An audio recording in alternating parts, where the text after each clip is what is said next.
اللہ تعالیٰ نے انبیاء علیہم کی جو صفات بیان فرمائی، سبحان اللہ، کیونکہ انبیاء علیہم کیا ہوتے ہیں؟ اللہ تعالیٰ کی سب سے زیادہ معرفت رکھنے والے اللہ تعالیٰ کے نبی ہوتے ہیں۔ جو معرفت، جو خدا کی پہچان اللہ تعالیٰ کے نبیوں کو علیہم السلام انہیں حاصل ہوتی ہے، وہ کائنات کے اندر کسی اور کو حاصل نہیں ہوتی۔ لہٰذا ان کے اندر اب اگر اس صفت کو بھی آپ دیکھیں گے، جو صفت قریب ہے کہ اللہ تعالیٰ قریب ہے، بندے کی شہرت سے زیادہ اس کے قریب ہے، وہ پکارنے والے کے قریب ہے، تو یہ جو صفت ہے، تو اس صفت کی جو معرفت انہیں حاصل ہوتی ہے وہ کسی اور کو حاصل نہیں ہوتی۔ اور جیسا اس کا استحضار ان کے دل و دماغ میں ہوتا ہے وہ کسی اور کو نہیں ہوتا، اور جیسے اس کے تقاضوں کو وہ پورا کرتے ہیں کوئی اور نہیں پورا کرتا۔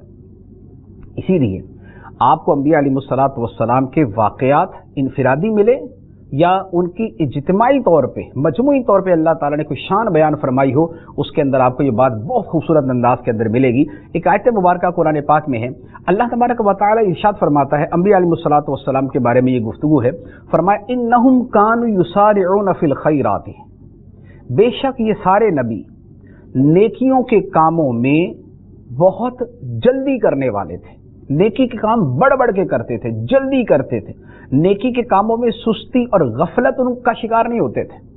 یسارعون، وہ سرعت سے، تیزی سے، جلدی سے نیکی کے کام کرتے تھے۔ اور آگے فرمایا وَيَدْعُونَنَا رَغَبًا وَرَهَبًا، سبحان اللہ سبحان اللہ، فرمایا کہ یہ انبیاء ہمیں پکارتے تھے کیسے؟ رغباً وَرَهَبًا، رغبت سے، امید سے اور ڈر سے۔ انبیاء علیہ السلام کے دلوں میں اللہ تعالیٰ سے امید بھی تھی، اس کی رحمت کی امید بھی تھی، اور اس کی عظمت کی جو ہیبت اور رہبت اور ڈر تھا وہ بھی ان کے دلوں میں تھا، کہ اللہ تعالیٰ کو وہ جانتے تھے کہ وہ ہمارے قریب ہے۔ تو آپ دیکھیے انبیاء علیہ السلام کی سیرت کا اللہ تعالیٰ نے کتنا خوبصورت کمبینیشن بیان فرمایا، کہ ایک طرف رغبت ہے اور ایک طرف رہبت ہے، ایک طرف امید ہے، ایک طرف ڈر ہے، اور وہ خدا کی رحمت کی امید بھی رکھتے ہیں اور اس کی عظمت سے وہ خائف بھی ہیں، ڈرتے بھی۔ اور فرمایا وَكَانُوا لَنَا خَاشِعِينَ، اور وہ ہمارے سامنے جھکنے والے تھے دل سے، ان کے دل ہماری بارگاہ میں جھکے ہوتے تھے۔ تو یہ دیکھیے یہ کتنی پیاری صفات ہے۔ تو یہ کیا ہے؟ اس کا تعلق جو ہے وہ اللہ تعالیٰ کی صفت قریب کے ساتھ بھی، دیگر صفات کے اعتبار سے بھی ہو سکتا ہے، لیکن اس صفت کے ساتھ بھی بڑا خوبصورت تعلق ہے۔ اچھا، پھر جب یہ صفت قریب کہ اللہ تعالیٰ قریب ہے، جب یہ صفت قریب جو ہے یہ دل میں ہوتی ہے تو اللہ تعالیٰ کا کیسا ڈر پیدا کرتی ہے اور اس کی ذات کے اوپر کیسا اعتماد پیدا کرتی ہے، اس کے لیے ایک بڑا خوبصورت واقعہ آپ نے بارہا سنا ہوگا، لیکن میں اس پہلو کے اعتبار سے اس کی طرف توجہ دلانا چاہوں گا جو اللہ تعالیٰ کی صفت قریب کے اعتبار سے ہے، وہ ہے حضرت یوسف علیہ السلام کا واقعہ۔ حضرت یوسف علیہ السلام آپ زلیخا کے گھر میں تھے، وہ محل تھا، وہ بنگلہ تھا، وہ جو بھی تھا، حضرت یوسف علیہ السلام اس کے گھر میں تھے، اور آپ نہایت حسین و جمیل تھے، اور نہایت حسین و جمیل ہونے کے ساتھ جوان بھی تھے۔ دوسری طرف زلیخا عورت تھی، حسین و جمیل تھی، جوان تھی، اور تنہا گھر کے اندر تھی، دو بندے صرف گھر میں، یوسف علیہ السلام ہے اور زلیخا ہے، اور وہ زلیخا خود حضرت یوسف علیہ السلام کو اپنی طرف دعوت دیتی ہے، دعوت گناہ دیتی ہے۔ وہ کہتی ہے کہ آؤ میری طرف، ہائی تلک تمہیں کہہ رہی ہوں، آؤ میری طرف۔ لیکن یوسف علیہ السلام فرماتے ہیں کہ میں خدا کی پناہ مانگتا، میں اس عمل سے خدا کی پناہ مانگتا۔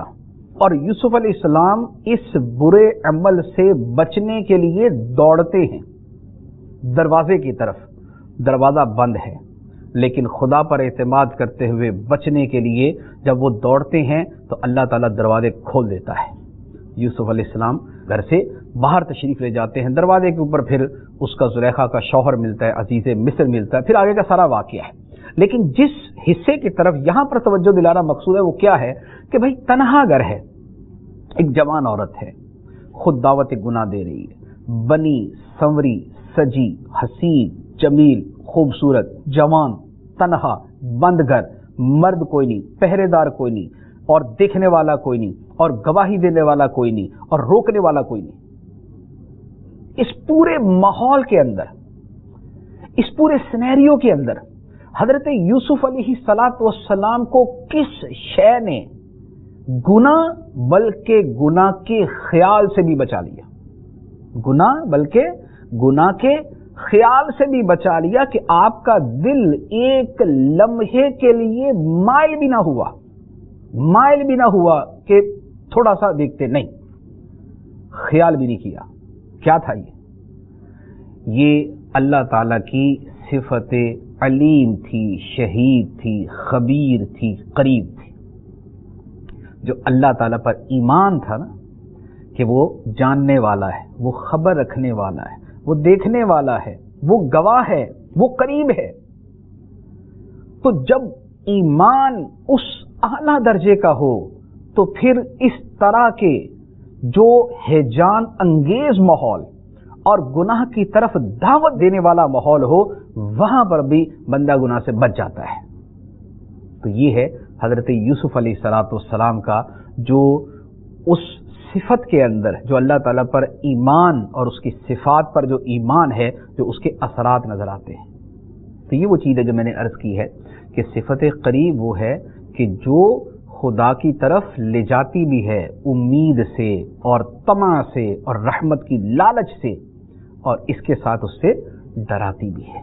تو بندہ اگر واقعتاً یہ اپنے دل میں یہ تصور رکھے فإنی قریب کہ بے شک اللہ قریب ہے، قریب مجیب، وہ قریب بھی ہے جواب دینے والا بھی ہے. تو پھر آدمی کے دل کے اندر ایمان بھی پختہ ہوتا ہے، اس کا ایقان بھی مضبوط ہوتا ہے، اس کے لیے گناہوں سے بچنا بھی آسان ہو جاتا ہے اور خدا تعالیٰ کی رحمت کی امید بھی اس کے دل میں زیادہ ہو جاتی ہے اور خدا پہ توکل بھی بڑھ جاتا ہے.